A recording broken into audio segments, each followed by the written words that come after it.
جب تک تم اللہ کی نازل کی ہوئی کتابوں کے احکامات پہ عمل نہیں کرو گے،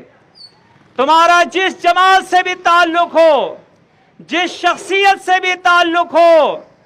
سن لو، اللہ کی کتاب کہتی ہے کہ جنت میں نہیں جا سکتے، جہنم سے نہیں بچ سکتے ہو۔ جنت میں جانے کے لیے اور جہنم سے بچنے کے لیے اللہ فرماتا ہے فَمَنْ كَانَ يَرْجُو لِقَاءَ رَبِّهِ فَلْيَعْمَلْ عَمَلًا صَالِحًا وَلَا يُشْرِكْ بِعِبَادَةِ رَبِّهِ أَحَدًا۔ اگر آخرت کا ایمان ہے، موت کے بعد زندہ ہونے پر اگر ایمان ہے، جنت اور جہنم کو اگر تم حق سمجھتے ہو تو سنو، اپنے عمل کو صحیح کر لو۔ زنا کو چھوڑنا پڑے گا، منشیات کا استعمال چھوڑنا پڑے گا،